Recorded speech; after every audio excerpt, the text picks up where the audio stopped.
kubera iki wewe? Kubera iki vyanse? Kubera iki vyakunaniye guhindura ubuzima bwawe? Kubera iki ari wewe wamana amadeni? Kubera iki uriko urananirwa kw'ishuri? Kubera iki ari wewe vyankiye gutera imbere nk'abandi? Kubera iki ari wewe vyakunaniye gushitsa indoto yawe? Kubera iki ari wewe uriko urahomba abandi bunguka? Kubera ko udashaka kubaho atahuteza amaboko? Ni kubera iki? Kubera iki ari wewe gusa biriko birashikira?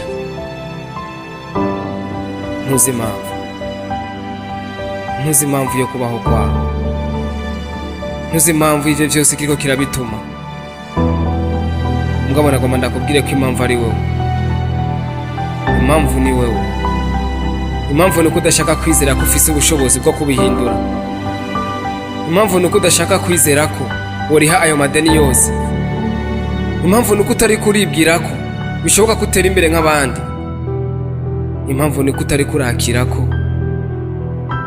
umenya mwishure nk'abandi. Impamvu nuko utari ko urakira ko guhomba ari zimwe mu nzira zigushikana mu nyungu. Impamvu nuko udashaka kwemera ko ivyo twifuza vyose ko biri muri twebwe. Mugabo warataye ukwizera ku buryo ubona ko ingorane zose zo mw'isi ziri mu mutwe wawe. Wibona ko vyose vyarangiye kuri wewe. Wibona kuri kure y'ubuzima wifuza kubamwo, kure y'urya muntu washaka kwibona uri we, kure ya zirya ndoto wifuza gushisa, kure ya rirya shure washaka kwibonamwo. Ivyo vyose vyatuma ucika intege ku buryo wibwira ko udaciye ubwenge nk'uko wavyibaza, ku buryo wibwira ko atabushobozi ufise nk'uko wavyiyumvira, wibwira ko utabikwiriye nk'uko babikubwira,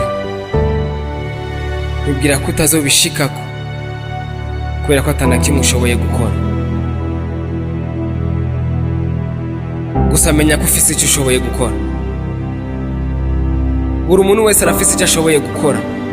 Nta mpamvu yo kwibwira ko udafise icyo ushoboye gukora, ko utazi icyo ushoboye gukora. Nimba ataco uzi ufise igikorwa cyo kukirondera, kuko ndemeza neza ko ufise icyo ushoboye gukora.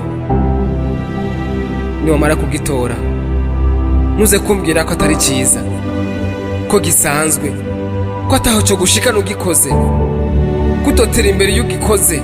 Oya, menya ko ari wowe kukigira cyiza, ni wowe kukigira ikidasanzwe, kuko icyo ushoboye gukora cyo gushikana kure niwagikora neza kizoguteza imbere. Kuko abo bose ubona bateye imbere nuko batahuye icyo bashoboye gukora. Niwamara gutahura nawe icyo ushoboye gukora ukacizera, uzohindura ubuzima bwawe. Niwamara kwigirira icyizere naho uzohindura isi. Haranira indoto yawe. Haranira indoto yawe.